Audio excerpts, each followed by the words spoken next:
Hello everyone, आपका एक बार फिर से स्वागत है जोगटा अकेडमी के इस ऑनलाइन प्लेटफॉर्म के ऊपर। Dear learners, as you all know, हमने एक सीरीज स्टार्ट की है जिसमें हम हिमाचल प्रदेश में आने वाले जितने भी सब ऑर्डिनेट लेवल के एग्जाम्स हैं, जैसे पंचायत सेक्रेटरी हो गया, पटवारी हो गया, क्लरिकल लेवल के एग्जाम्स हो गए, इन सभी एग्जाम्स में आने वाले साइंस सेक्शन को टारगेट करते हुए हमने एक सीरीज स्टार्ट की है। और हम सबसे पहले बायोलॉजी पोर्शन जो है इसको कवर कर रहे हैं। लास्ट वीडियो में हमने इसका फर्स्ट टॉपिक जो है सेल, उसको डिस्कस कर लिया था। आज हमारा क्लास तो थर्ड है, पर लेक्चर की अगर बात की जाए तो सेकंड लेक्चर है, जिसमें हम नया टॉपिक स्टार्ट करेंगे जो रहेगा tissue. Dear students, last video में हमने सेल क्या होती है या कोशिका क्या होती है इस बारे में अच्छे से समझ लिया था। हम जानते हैं कि कोशिका हमारे शरीर की संरचनात्मक और कार्यात्मक इकाई होती है, स्ट्रक्चरल और फंक्शनल यूनिट होती है। तो हम लोग सेल से मिलकर ही बने हुए होते हैं। लास्ट वीडियो में मैंने आपको ये भी बताया था कि हमारा ऑर्गेनाइजेशन या हमारा लेवल ऑफ ऑर्गेनाइजेशन क्या है। जैसे सेल्स मिलके एक टिश्यू का निर्माण करते हैं, फिर टिश्यूज मिलके एक ऑर्गन का निर्माण करते हैं। तो ये जो टिश्यू है ना, उसी टॉपिक के बारे में हम आज पढ़ेंगे। ये जो टॉपिक रहेगा इसमें हम दो अलग अलग लेवल्स पे जाके चीज़ों को पढ़ेंगे। पहले हम प्लांट टिश्यूज को पढ़ेंगे और उसके बाद फिर हम एनिमल टिश्यूज को पढ़ेंगे। So today we will study about plant tissues. तो आपको पता है कि टिश्यू क्या होता है। टिश्यू ग्रुप ऑफ सेल्स होता है। Tissue is a group of cells that are similar in structure और work together to achieve a particular function forms a tissue. कि एक ग्रुप ऑफ सेल्स जिनका स्ट्रक्चर और फंक्शन क्या रहता है, लगभग सेम सा रहता है, उसे टिश्यू कहा जाता है। और अगर हम बात करें कि टिश्यूज की स्टडी को क्या कहा जाता है, तो दैट इज हिस्टोलॉजी। हमने पिछली क्लास में ये भी जाना था कि सेल की स्टडी को साइटोलॉजी कहा जाता है, तो ठीक उसी हिसाब से टिश्यूज की स्टडी को हिस्टोलॉजी कहा जाता है। अब हमने बोला कि टिश्यूज को हम मेनली दो कैटेगरीज में डिवाइड कर सकते हैं। एक है प्लांट टिश्यूज और एक है एनिमल टिश्यूज। प्लांट्स में पाए जाने वाले टिश्यूज को पादप उत्तक कहा जाएगा और एनिमल्स में पाए जाने वाले टिश्यूज को जंतु उत्तक या फिर एनिमल टिश्यू कहा जाएगा। डियर स्टूडेंट्स, आपको पता है कि हम ह्यूमंस हो गए या कोई जानवर हो गए, मतलब जिनमें एनिमल टिश्यू पाया जाता है, वो लोग बहुत ज़्यादा एक्टिव होते हैं। और प्लांट्स क्या होते हैं, वो स्टेशनरी होते हैं। ज़्यादातर टाइम वो एक ही जगह पर खड़े हुए रहते हैं। तो प्लांट्स में जो टिश्यूज़ पाए जाएंगे वो ज़्यादातर डेड टिश्यूज़ होते हैं और उनका मेन पर्पज़ होता है पौधे को स्ट्रेंथ प्रोवाइड करना। इसके अलावा पौधे में कुछ ऐसे टिश्यूज़ भी होते हैं जो उनमें फूड या वाटर को कंडक्ट करने में हेल्प करते हैं। एनिमल टिश्यूज़ ज़्यादातर लिविंग होते हैं और ये ज़्यादा एनर्जी कंज्यूम करते हैं, या हम बोल सकते हैं कि मेटाबॉलिकली ज़्यादा एक्टिव होते हैं as compare to plant tissues. तो चलिए स्टार्ट करते हैं प्लांट टिश्यूज के बारे में। क्या बोल रहे हैं, ये कहते हैं कि प्लांट्स आर स्टेशनरी, पौधे एक ही जगह पर खड़े हुए रहते हैं। So they require more supportive tissue for obtaining structural strength. तो इसलिए पौधों में ज़्यादा कौन सा टिश्यू पाया जाएगा, क्योंकि वो एक ही जगह पर स्टेशनरी है तो उनको ज़्यादा सपोर्टिव टिश्यू की जरूरत पड़ती है। Most of these tissues are dead. पौधों में पाए जाने वाले ज़्यादातर टिश्यूज डेड होते हैं। Hence they provide more mechanical strength and they require less energy for their maintenance. इसलिए पौधों को एनर्जी की जरूरत भी क्या रहती है, एज कंपेयर टू ह्यूमंस और other animals, plants require less energy. इनके टिश्यूज मेटाबॉलिकली कम एक्टिव होते हैं as compare to our tissues. ठीक है। The growth of plants is limited to certain regions. बोलते हैं कि जैसे मान लीजिए ये एक प्लांट है, ठीक है, तो इस प्लांट की जो ग्रोथ है ना, वो पूरी बॉडी इसकी ग्रो नहीं करती है। प्लांट्स की ग्रोथ कुछ सर्टेन रीजन्स में ही स्पेसिफिकली होती है, जैसे कि इनकी टिप्स पे, शूट वाली टिप पे या फिर रूट वाली टिप पे, सिर्फ ये अपने टॉप वाली एपेक्स और जो बॉटम वाला एपेक्स है वहीं से क्या करेंगे, ग्रो करेंगे। या फिर कुछ टिश्यूज इनके लेटरल पार्ट्स में, तने में इस हिसाब से पाए जाते हैं जो इनको ऐसे हॉरिजॉन्टली ग्रो करने में हेल्प करते हैं। इसके अलावा कुछ टिश्यूज इनके नोड्स के बीच में भी पाए जाते हैं जो इनको ग्रोथ करने में हेल्प करेंगे। पूरी बॉडी में ग्रोथ करने वाले टिश्यूज नहीं पाए जाते। यही बात इस लाइन में कही जा रही है कि growth of plants is limited to certain regions. पौधों की ग्रोथ कुछ स्पेसिफिक रीजन्स में ही होती है। इन दी सर्टेन रीजन्स, इन रीजन्स में ग्रोइंग टिश्यूज आर प्रेजेंट। कौन से टिश्यूज पाए जाते हैं, growing tissues, which have the capacity to divide throughout their life. और इन टिश्यूज में ऐसी कैपेसिटी होती है कि ये पूरी उम्र क्या करते रहते हैं, ग्रो करते रहते हैं। प्लांट्स के ग्रोथ वाले टिश्यूज कुछ सर्टेन एरियाज में ही पाए जाते हैं, इस लाइन में ये कहना चाहते हैं। ठीक है। आगे हम पढ़ेंगे कि जो प्लांट टिश्यूज होते हैं उनको भी हम दो कैटेगरीज में डिवाइड कर लेते हैं इस आधार पर कि वो क्या काम करते हैं। अगर प्लांट टिश्यूज उम्र भर ग्रोथ करते रहते हैं, डिवाइड करते रहेंगे और ग्रोथ में हेल्प करेंगे तो उनको कहा जाएगा मेरिस्मेटिक टिश्यूज। और अगर कोई टिश्यू है प्लांट का, उसने ये सोचा या उसको ये कमांड मिल गई कि आपने क्या करना है, आपने ग्रोथ नहीं करनी, आपने एक स्पेसिफिक काम करना है, ठीक है, तो उनको कहा जाएगा परमानेंट टिश्यूज। मेरिस्मेटिक और परमानेंट। मेरिस्मेटिक वो टिश्यूज जिनका काम केवल डिवाइड करने का है, पौधे की ग्रोथ करवाने का है। परमानेंट टिश्यूज वो टिश्यूज जिन्होंने एक स्पेसिफिक फंक्शन परफॉर्म करना स्टार्ट कर दिया है। अब ये टिश्यूज डिवाइड नहीं करेंगे, ये एक स्पेशल फंक्शन को परफॉर्म करेंगे। ये फंक्शन वाटर कंडक्ट करने का हो सकता है, फूड कंडक्ट करने का हो सकता है, या फिर खाने को स्टोर करने का भी हो सकता है, तो इन्हें कहा जाएगा परमानेंट टिश्यूज। तो यही बात यहाँ पर कही जा रही है कि based on ability to divide, कि क्या उस टिश्यू में एबिलिटी है डिवाइड करने की या नहीं, इस आधार पर प्लांट टिश्यूज को दो कैटेगरीज में डिवाइड किया हुआ होता है, ठीक है। और ये दो कैटेगरीज कौन कौन सी है? पहली कैटेगरी है मेरिस्मेटिक टिश्यू की और दूसरी कैटेगरी है परमानेंट टिश्यूज की। अब मेरिस्मेटिक टिश्यू से जब कोई टिश्यू परमानेंट टिश्यू बनता है, उस प्रक्रिया को कहा जाता है डिफरेंशिएशन,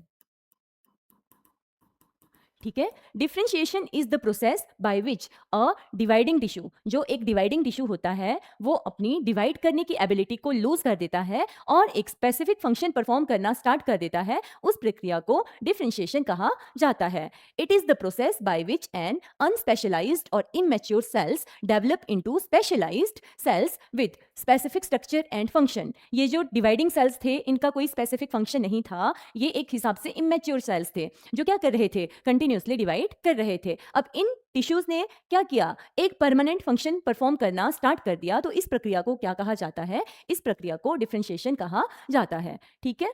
अब हम पढ़ेंगे मेरिस्मेटिक टिश्यूज के बारे में पहले, कि मेरिस्मेटिक टिश्यूज क्या होते हैं। हमने बोला कि they are primarily made of rapidly dividing cells. Meristematic tissues कौन से टिश्यूज होते हैं? जो कंटिन्यूसली डिवाइड करते रहते हैं, ठीक है। Meristematic tissues are classified as apical, lateral and intercalary. हमने पीछे पढ़ा था कि प्लांट्स की ग्रोथ जो होती है वो सर्टन स्पेसिफिक रीजंस में ही होती है। अगर ये एक पौधा है तो इसकी टिप्स पे, अपर और लोअर जो टर्मिनल्स हैं, इन पे ग्रोथ वाले या मेरिस्मेटिक टिश्यूज पाए जाएंगे। इसके अलावा ये जो इसका ये वाला एरिया है, ठीक है, लेटरल जो एरिया है, यहाँ पर मेरिस्मेटिक टिश्यूज पाए जाएंगे। और इन केस ऑफ मोनोकोटिलीडोन्स, जो इनकी नोड्स होती है, ठीक है, इधर इंटरकैलरी मेरिस्टेम पाई जाती है। तो यही बात यहाँ पर कही गई है कि मेरिस्मेटिक टिश्यू को एपिकल, लेटरल और इंटरकैलरी, इन तीन रीजंस में या इन तीन टाइप्स में डिवाइड किया हुआ होता है। अब देखिए क्या बोलते हैं कि ये जो सेल्स हैं, ये कंटिन्यूसली क्या करते रहेंगे, डिवाइड करते रहेंगे। तो इस कारण से ये बहुत ज्यादा एक्टिव होते हैं और इनकी जो सेल वॉल होती है ना, वो थिन होती है,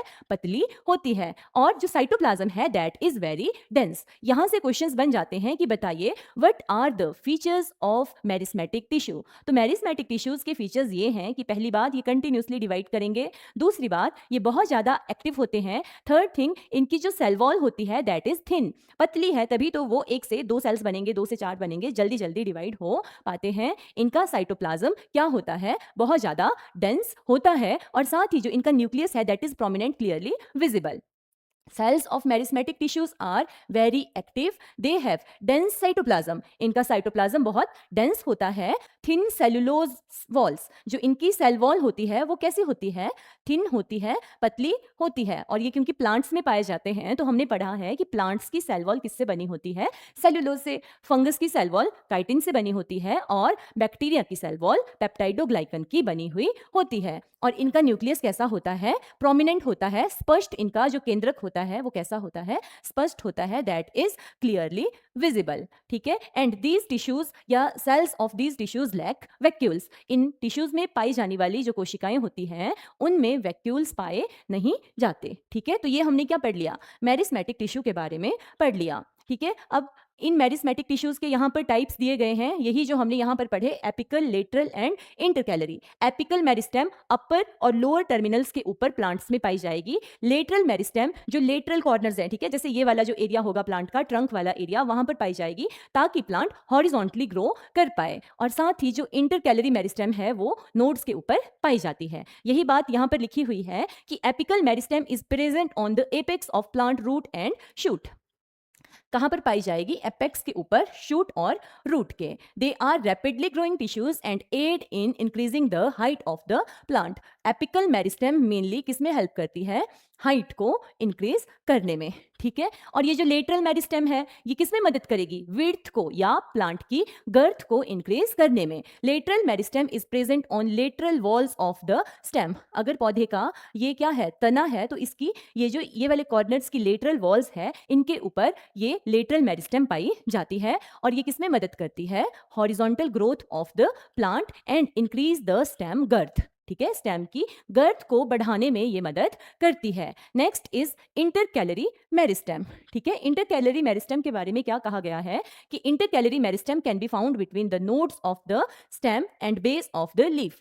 कि जैसे मान लीजिए ये एक शुगर केन का प्लांट है, तो ये जो इसके नोड्स हैं ना, इनके बीच में ऊपर वाले एरिया में और नीचे वाले एरिया पर, यहाँ पर या जहाँ से लीफ स्टार्ट होता है उसके बेस वाले रीजन में ये इंटरकैलरी मेरिस्टेम पाई जाती है। और ये वाली मेरिस्टेम ज्यादातर मोनोकोटिलीडोन्स में प्रोमिनेंट होती है। मोनोकोटिलीडोन्स वो पौधे जिनके जो बीज होते हैं उनको हम ऐसे तोड़ के दो में डिवाइड नहीं कर सकते। एक ही मतलब बीज पूरा ऐसे होता है। जैसे राइस देख लीजिए आप, व्हीट देख लीजिए, मक्की देख लीजिए, वो किसके एग्जाम्पल्स हैं? ये एग्जाम्पल है मोनोकोटिलीडोन्स के। डाइकॉट्स क्या होते हैं? जिनको आप ऐसे तोड़ेंगे तो दो टूट जाएंगे, जैसे मूंगफली होगी, चने हो गए, ठीक है। तो ये जो इंटरकैलरी मेरिस्टेम है, this is more prominent in monocotyledons. और मोनोकोटिलीडोन्स की एक पहचान ये होती है कि जब आप इनके लीव्स देखोगे ना, तो उसमें जो वेनेशंस होती है, वेन्स होती हैं, वो ऐसे पैरेलल पैरेलल जा रही होती है। जैसे आपने चावल के हो गए, मक्के के हो गए, शुगर केन के हो गए, इनके अगर पत्ते देखे होंगे तो वो ऐसे पैरेलली क्या करते हैं? वेन्स आगे को जा रही होती है। तो इनमें ये इंटरकैलरी मेरिस्टेम ज्यादा प्रोमिनेंट होती है, ठीक है। They help in leaf regrowth, damage recovery after being eaten by herbivores. ये जो क्या इंटरकैलरी मेरिस्टेम है, ये किसमें मदद करेगी? कि जैसे मान लीजिए कोई प्लांट है, उसको ऊपर से क्या किया, जो एपिकल वाला एरिया था उसका, जहां पर उसमें एपिकल मेरिस्टेम पाई जाती थी, वहां से किसी गाय ने चर दिया, ठीक है, या हमने उसको ऐसे तोड़ दिया, तो उसकी एपिकल मेरिस्टेम क्या होगी? वो तो गायब होगी। अब प्लांट कैसे ग्रो करेगा? तो उस केस में जब भी पौधे का जो एपेक्स वाला एरिया है उसको रिमूव कर दिया जाता है, तो इस केस में ये इंटरकैलरी मेरिस्टेम ग्रोथ में हेल्प करता है। Damage recovery after being eaten by herbivores. जब भी कोई हर्बीवोर प्लांट को खा जाता है तो उसकी रीग्रोथ में कौन मदद करेगा? ये वाली इंटरकैलरी मेरिस्टेम।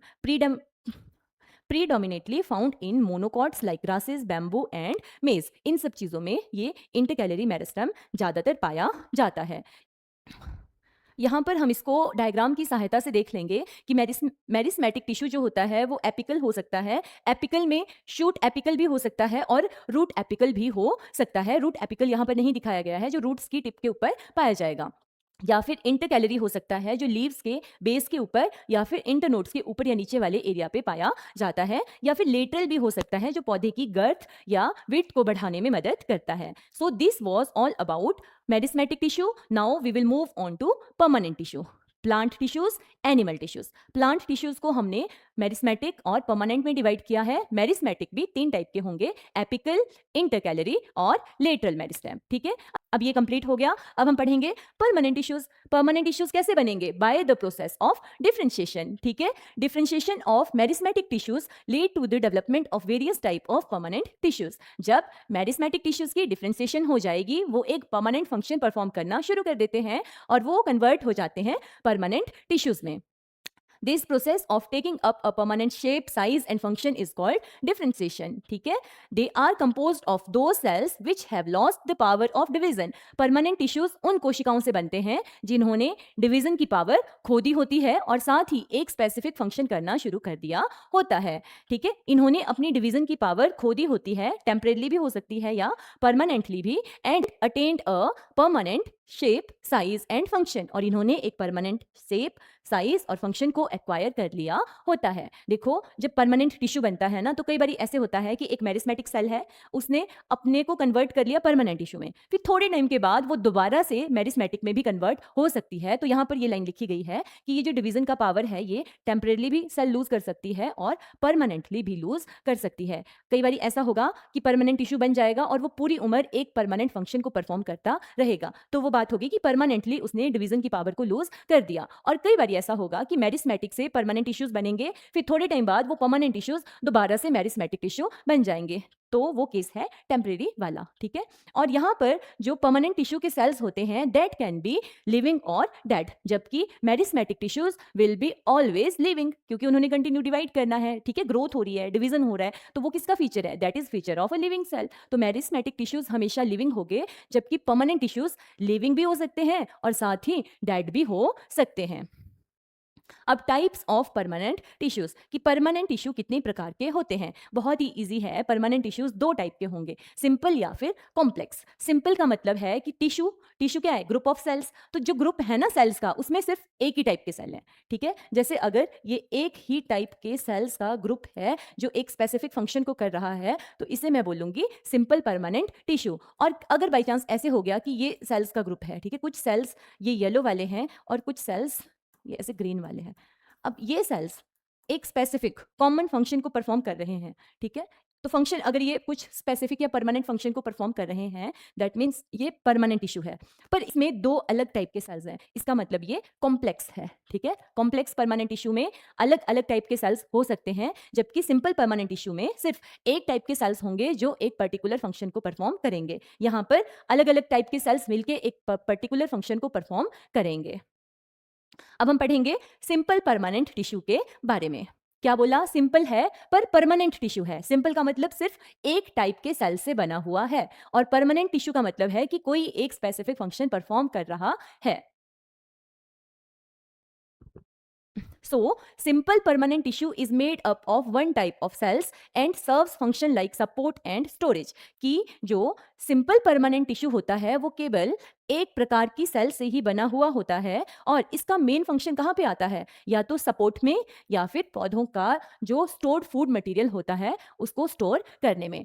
यहाँ से एक क्वेश्चन और भी बन जाता है कि बताइए प्लांट्स में फूड मटेरियल किस रूप में स्टोर होता है, तो that is mainly stored in form of starch, ठीक है। पौधों में खाना ज्यादातर स्टार्च के रूप में स्टोर किया जाता है, जबकि हमारे में या एनिमल्स में फूड स्टोरेज ज्यादातर ग्लाइकोजन के रूप में होती है।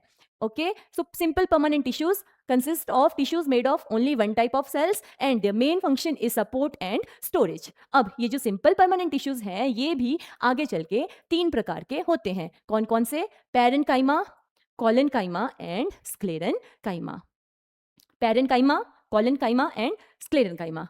अब देखो क्या है, सिंपल टिश्यू है, इसका मतलब पैरेन्काइमा में सारी सेल्स एक तरह की होगी, कॉलेनकाइमा में ये जो टिश्यू है इसकी सारी सेल्स एक तरह की होगी, और स्क्लेरेनकाइमा में भी ऐसा नहीं होगा कि कुछ सेल्स का स्ट्रक्चर अलग सा है कुछ का अलग सा है, एक ही टाइप की सेल्स पाई जाती हैं। अब हम पैरेन्काइमा के बारे में सबसे पहले पढ़ लेते हैं। ये सबसे ज़्यादा पाया जाने वाला प्लांट्स में जो टिश्यू होता है वो होता है, कहीं भी आपको खाली जगह दिख रही होगी ना प्लांट्स में, तो वहाँ पर इसको फिल कर दिया जाता है, मतलब फिलिंग टिश्यू आप एक हिसाब से बोल सकते हैं। और इसका मेन फंक्शन होता है फूड की स्टोरेज, खाने को स्टोर करके रखना। ये तीनों बिल्कुल कंपैरेटिव है कि इससे थोड़ा सा, मतलब आप बोल सकते हैं पैरेन्काइमा जो सेल्स हैं वो ऐसी होगी, इनके ऊपर ज़्यादा थिकनिंग नहीं होती। जो कॉलेनकाइमा की सेल्स होंगी ना, इन पे जैसे मान लो ये सेल्स हैं, ठीक है, तो इसके कॉर्नर्स कॉर्नर्स के ऊपर थिकनिंग हो गई होती है, ठीक है। और ये जो स्क्लेरेनकाइमा की सेल्स है ना, ये पूरी क्या होती है, ऐसे थिक होती है, बहुत ज़्यादा थिक होती है, ठीक है। तो आप इनको ऐसे कंपैरिजन से याद कर सकते हो। ये थोड़ी फ्लेक्सिबल होती है, ठीक है, इनमें इंटरसेलुलर स्पेस बहुत ज़्यादा होगा, इसमें थोड़ा कम होगा,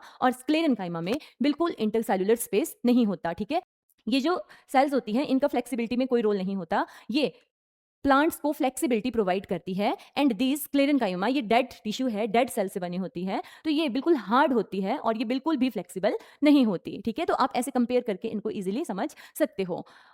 पैरेन्काइमा क्या बोलते हैं, it is the most common type is parenchyma which consist of loosely arranged cells, ठीक है। इसमें जो सेल्स होते हैं वो लूजली अरेंज्ड होते हैं, जिस कारण जो इंटरसेल्युलर स्पेस है, दो सेल्स के बीच में स्पेस है, वो सबसे ज्यादा होता है। इसमें थोड़ा कम होगा और इसमें बिल्कुल भी नहीं पाया जाएगा, ठीक है। और ये कैसे होते हैं, लिविंग सेल्स इसमें पाए जाते हैं within the cell wall, ठीक है, ये लिविंग सेल्स होंगे, ठीक है। ये जो स्क्लेरेनकाइमा के होते हैं ये डेड सेल्स होते हैं, तो आपने ऐसे कंपेरिजन याद रखना है, लूजली अरेंज्ड, ठीक है। और क्या बात की जाती है कि these are the basic packaging tissue. मैंने यही बात की कि कहीं पर भी आपको पौधे में खाली जगह दिखेगी, वहां पे आप क्या पैक कर दोगे, पैरेन्काइमा को पैक कर दोगे, ठीक है। And this provide support to the plant and also store the food. इनका मेन फंक्शन क्या है, सपोर्ट प्रोवाइड करना और साथ ही फूड को स्टोर करना, ये इसका मेन फंक्शन होता है। तो क्या पढ़ा हमने, हमने पढ़ा कि सिंपल परमानेंट टिश्यूज जो होते हैं वो तीन टाइप के होते हैं। कौन कौन से, parenchyma, collenchyma and sclerenchyma.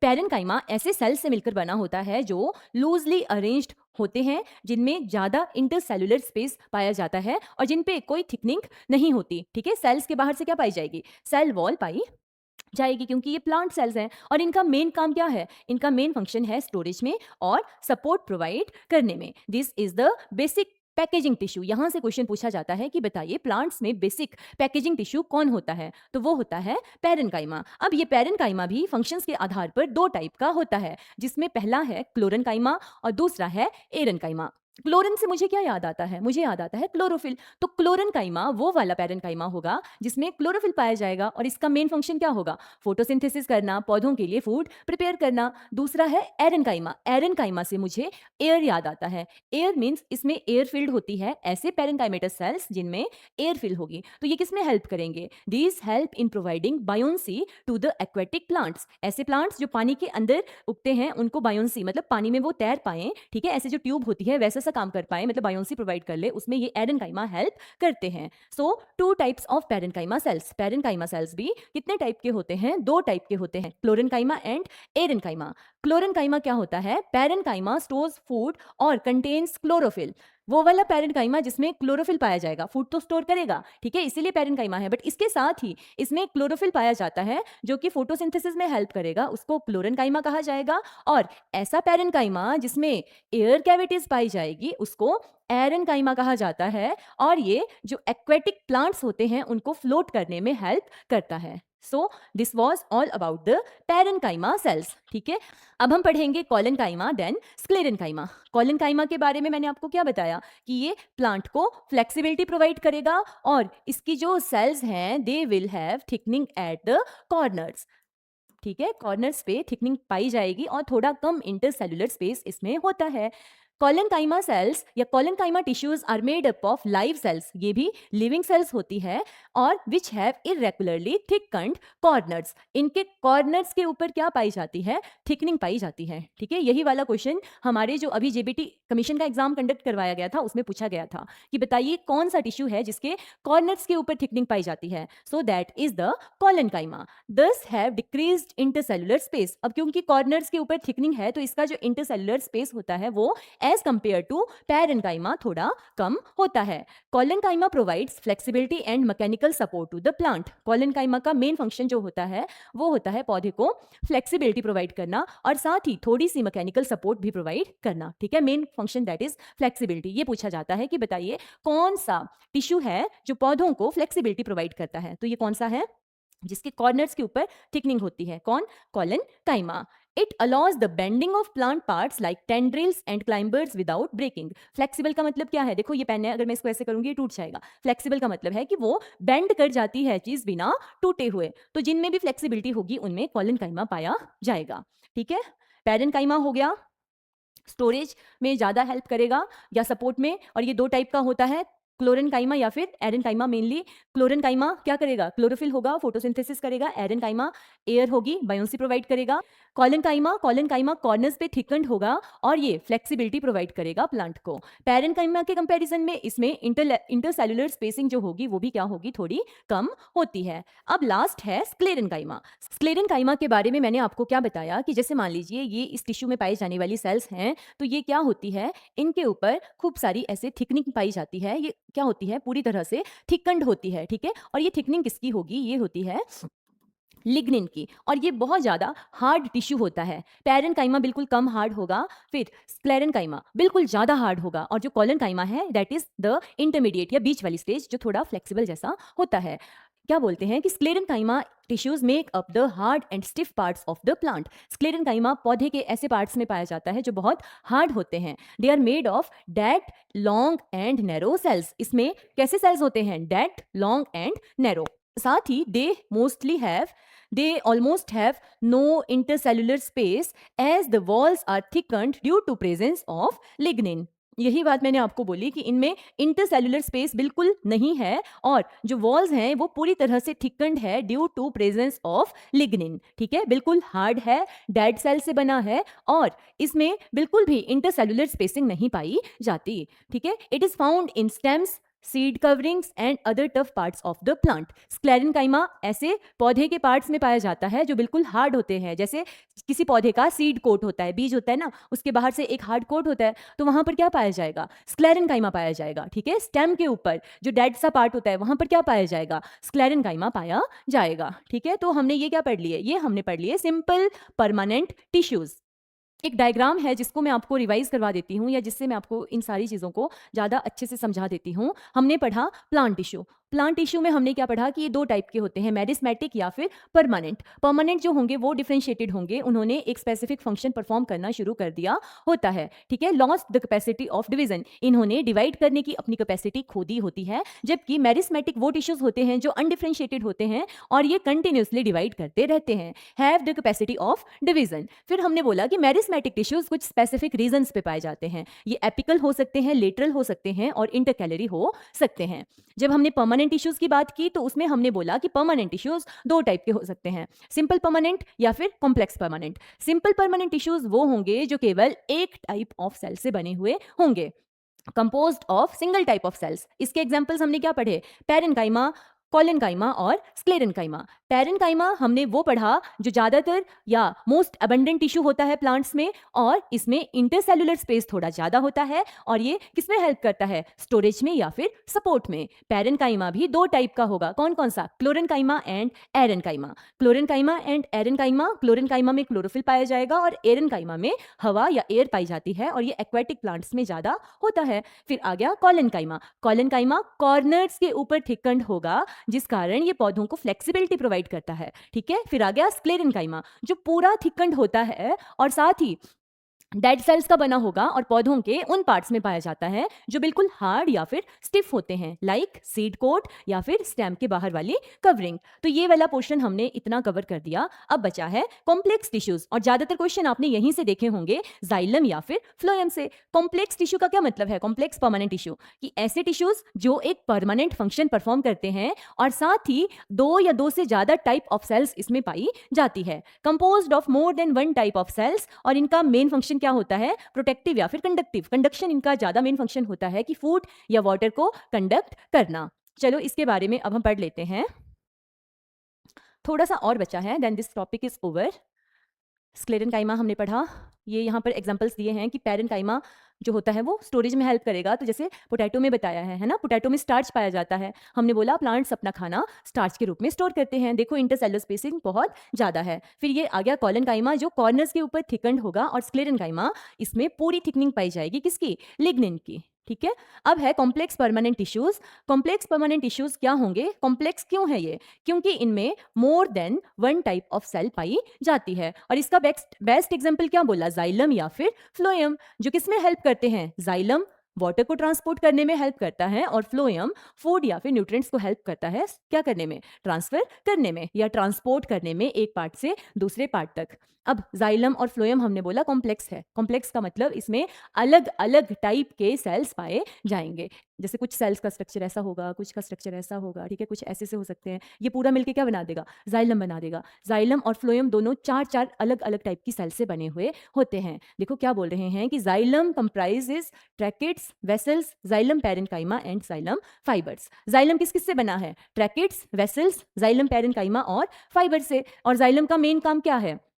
Water को कंडक्ट करना। साथ ही जो फ्लोएम होता है ये किससे बना होता है? ये भी इन्हीं चीजों से बना होता है, फ्लोएम पैरेन्काइमा, फिर फ्लोएम फाइबर्स, सीव ट्यूब्स और कंपेनियन सेल्स। फ्लोएम इन चार चीजों से बना होगा। ठीक है, फ्लोएम कंप्राइजेस ऑफ सीव सेल्स या सीव tubes, companion sales, phloem fibre and phloem parenchyma. Parenchyma और फाइबर दोनों में पाए जाएंगे, xylem parenchyma, phloem parenchyma, xylem fibres, phloem fibres. ठीक है, उसके अलावा ये जो जाइलम है इसमें दो चीजें एक्स्ट्रा हैं, ट्रैकेट्स और वेसल्स, और जबकि जो फ्लोएम है उसमें ये सीव ट्यूब्स और कंपेनियन सेल्स एक्स्ट्रा होती हैं। आपने याद रखना, पौधों में सीव ट्यूब्स ऐसी सेल्स होती हैं या सीव सेल्स ऐसी सेल्स होती हैं जिनमें न्यूक्लियस नहीं पाया जाता। और यही बात अगर एनिमल्स के केस में पूछी जाए कि एनिमल्स की कौन सी सेल्स में न्यूक्लियस नहीं पाया जाता, तो आपका आंसर रहेगा रेड ब्लड सेल्स। ठीक है, तो जाइलम देखो 4 टाइप की सेल से बना है, tracheids, vessels, xylem parenchyma and fibres. तो 4 अलग-अलग टाइप की सेल्स हैं, इसका मतलब इसका स्ट्रक्चर कॉम्प्लेक्स है। फ्लोएम की बात करें तो इसमें भी फ्लोएम फाइबर और फ्लोएम पैरेन्काइमा रहेगा और उसके साथ सीव सेल्स और कंपेनियन सेल्स रहेगी। 4 अलग-अलग टाइप की सेल्स है, तो ये क्या है? कॉम्प्लेक्स टिश्यू है। अब जाइलम एक स्पेसिफिक फंक्शन करेगा वाटर को कंडक्ट करने का, इसका मतलब ये परमानेंट टिश्यू है और फ्लोएम फूड को कंडक्ट करने का काम करेगा। So this is also a permanent tissue. मैंने बोला सीव सेल्स में न्यूक्लियस नहीं होता, न्यूक्लियस एक हिसाब से कोशिका का दिमाग है, तो इसके पास अपना दिमाग नहीं है, तो इसका एक कंपेनियन बन गया होता है, एक साथी बन गया होता है जो इसको गाइड करेगा, that is companion cells. Sieve cells के साथ हमेशा कंपेनियन सेल्स मिलकर काम करती हैं, आपने ये याद रखना है। These tissues work together to support the plant survival in terrestrial environment.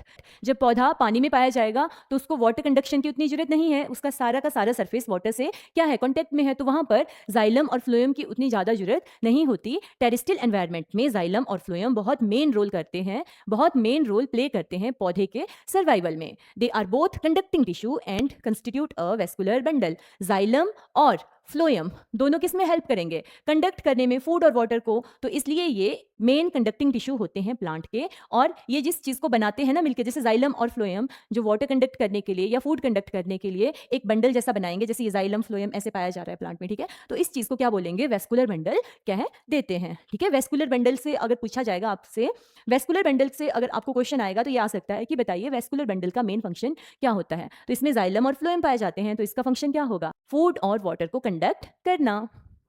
अब जाइलम के बारे में पढ़ लेते हैं।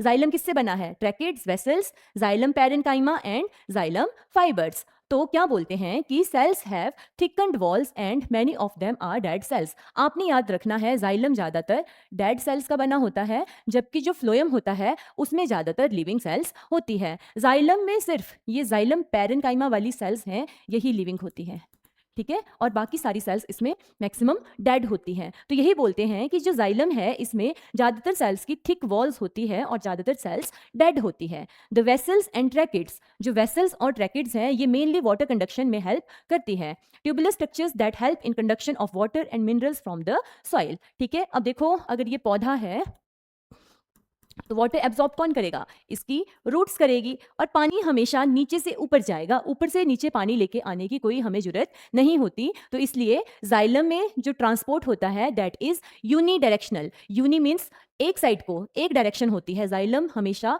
नीचे से ऊपर की तरफ को कंडक्ट करेगा। जबकि फ्लोएम देखो यहाँ पे खाना बनेगा पत्तों में, तो इस खाने को ऊपर भी लेके जाना है और नीचे भी लेके आना है। So in phloem the transport is bidirectional, whereas in xylem the transport is unidirectional, एक ही डायरेक्शन में ट्रांसपोर्ट होता है। नेक्स्ट है xylem parenchyma helps in food storage and radial conduction of water and minerals. हमने बोला कि ये जो जाइलम पैरेन्काइमा है ये कैसा है? लिविंग है। पैरेन्काइमा का हमने पीछे क्या पढ़ा था कि पैरेन्काइमा मेनली किस में हेल्प करता है? मेनली हेल्प करता है फूड स्टोरेज में। तो यहाँ पर भी xylem parenchyma mainly food storage में हेल्प करता है, और साथ ही radial conduction of waters and minerals. Radial का मतलब क्या है? एक तो ये ऊपर को हो गया ना वाटर और मिनरल्स का कंडक्शन, एक होगा ऐसे रेडियल, जैसे ये प्लांट है, ठीक है, तो इसके इधर इधर को, तने में इधर को और इधर को पानी लेके जाना, उसमें कौन सी चीज हेल्प करेगी? उसमें हेल्प करता है ये xylem parenchyma. The fibres are mainly supportive in function. जो ये जाइलम फाइबर्स होते हैं ना, ये मेनली किस में हेल्प करते हैं? सपोर्ट करने में हेल्प करते हैं। वाटर कंडक्शन में मेन जो रोल होता है वो इन ट्रैकेट्स और वेसल्स का ही होता है, ठीक है। ये हमने पढ़ लिया जाइलम के बारे में। अब है फ्लोएम। फ्लोएम में भी हमने क्या बोला कि ट्रांसपोर्ट कैसा होगा? बाई डायरेक्शनल, ऊपर को भी खाना लेके जाएगा और नीचे को भी लेके आएगा। और जो फ्लोएम सेल्स हैं ये भी 4 टाइप ऑफ सेल से बने होते हैं। कौन कौन?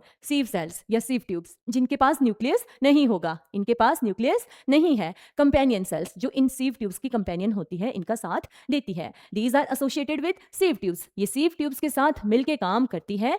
These are smaller cells having dense cytoplasm and prominent nucleus. इनके पास एक स्पष्ट सा न्यूक्लियस होता है और इनका साइटोप्लाज्म कैसा होता है? डेंस होता है। The companion cells help the sieve tubes in conduction of food material.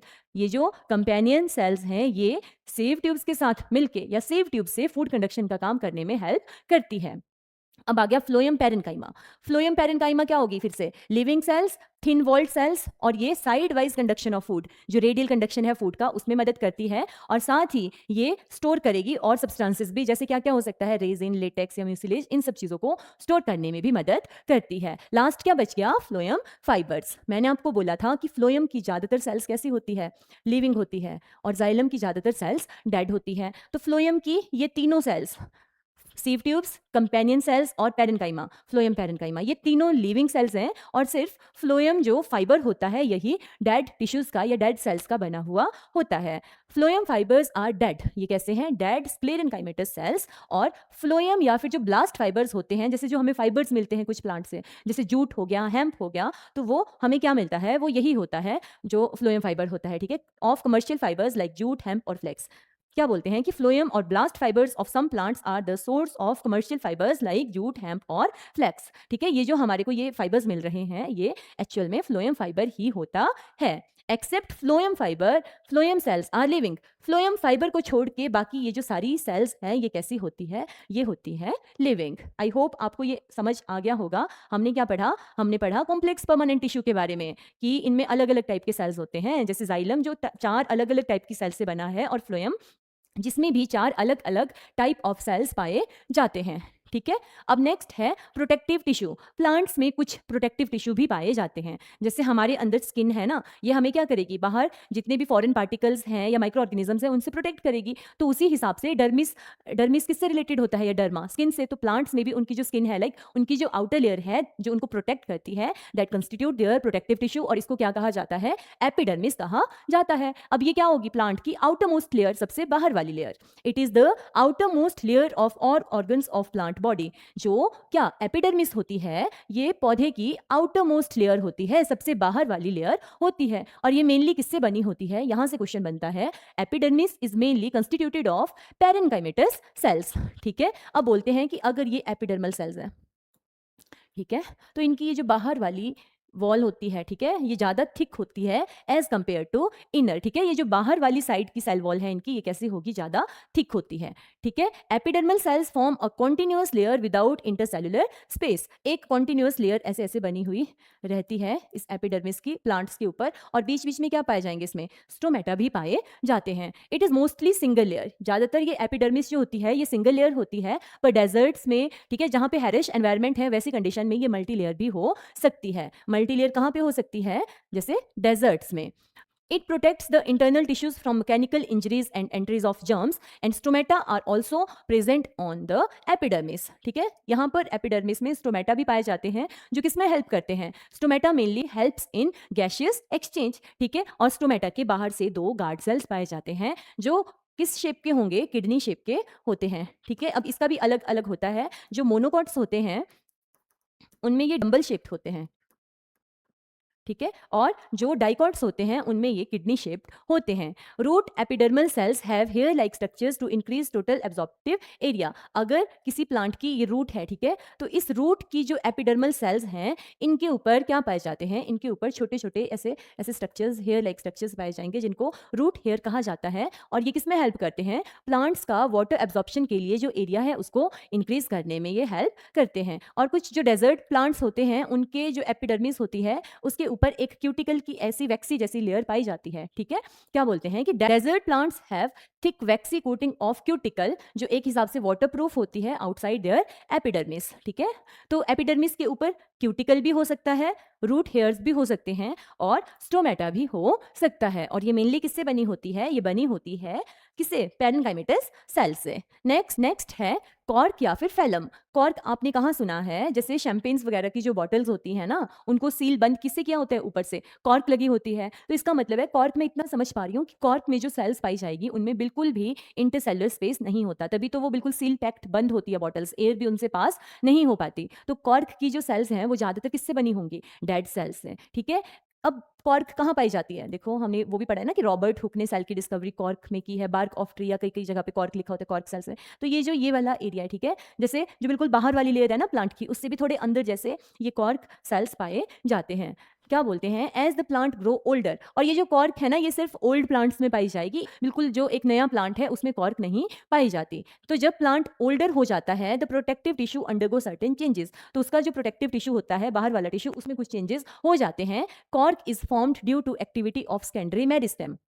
Meristem हमने क्या बोला, एसिड सेल्स जो प्लांट्स की डिवीजन में या ग्रोथ में हेल्प करते हैं। तो सेकेंडरी मेरिस्टेमेटिक टिश्यूज वो टिश्यूज होंगे जो यहाँ जैसे मतलब प्लांट में पाए जाते हैं, जो पहले मेरिस्मेटिक थे, फिर परमानेंट थे, फिर दोबारा से मेरिस्मेटिक बन गए। उन टिश्यूज को क्या कहा जाएगा, सेकेंडरी मेरिस्मेटिक टिश्यूज कहा जाएगा। मैंने आपको पीछे बताया था ना कि मेरिस्मेटिक टिश्यूज कई बार एक परमानेंट फंक्शन ले लेते हैं, तो वो परमानेंट टिश्यूज बन गए। पर ये परमानेंट टिश्यूज जब दोबारा से मेरिस्मेटिक में कन्वर्ट हो जाएंगे तो उसको कहा जाएगा सेकेंडरी मेरिस्मेटिक टिश्यू। तो इन सेकेंडरी मेरिस्मेटिक टिश्यू की एक्टिविटी से कॉर्क बनती है। और cells of cork have chemical suberin in their walls that make them impervious to gases and water. इन कॉर्क सेल्स में क्या पाया जाता है, स्यूबिरिन पाया जाता है, जो इनको इम्परवियस बना देता है। किससे, एयर और वाटर से। एयर और वाटर इससे पास नहीं हो पाते। और ये ज्यादातर डेड सेल से बना होता है, जिनकी जो वॉल्स होती है थिक होती है, और इसमें भी इंटरसेल्युलर स्पेस नहीं पाया जाता। सो ये एक टॉपिक था एनसीईआरटी में लास्ट में, तो इसलिए मैंने आपको करवा दिया कॉर्क। कॉर्क किससे बनी है, सेकेंडरी मेरिस्टेमेटिक टिश्यू या सेकेंडरी मेरिस्मेटिक सेल्स की एक्टिविटी से ये बनी हुई होती है। और इसमें स्यूबिरिन की कवरिंग होती है, जिस कारण ये एयर और वाटर के लिए क्या होती है, बिल्कुल इम्पर्वियस होती है। सो इसी के साथ ये टॉपिक यहीं पर कंप्लीट होता है। आपने क्या करना है, वीडियो को एक दो बार देखना है। ये कोई बहुत डिफिकल्ट चीज़ नहीं है, ऐसे नाम सुनने में थोड़े अलग अलग से लगते हैं, पर अगर आप ये जो डायग्राम यहाँ पर दिया गया है ना, ये वाला, इसको अच्छे से कर लेंगे तो आपको सारी चीज़ें इजीली समझ आ जाएगी। तो आज हमने सेकंड टॉपिक कंप्लीट कर लिया। लास्ट वीडियो में हमने सेल पढ़ा था, आज हमने प्लांट टिश्यू पढ़ लिया। आगे आने वाली वीडियो में हम पढ़ेंगे एनिमल टिश्यू के बारे में। साथ ही एक और प्लेलिस्ट मैं आपको प्रिपेयर करके दूंगी, या एक और सीरीज मैं आपके लिए स्टार्ट करूंगी, जिसमें हम इन सभी चैप्टर्स के जो एमसीक्यूज हैं उनको भी डिस्कस करते हुए चलेंगे। और ये वीडियोस आपको एचपीआरसी के द्वारा या फिर कोई भी स्टेट या सेंट्रल लेवल का एग्जाम होता है जिसमें साइंस सेक्शन पूछा जाता है, तो उनमें साइंस को अच्छे से टैकल करने में हेल्प करेंगे। वीडियो अगर आपके लिए हेल्पफुल रहा है और आपको चीज़ें समझ आ रही हैं, तो please like, share and subscribe to Jukta academy's YouTube channel. Thank you.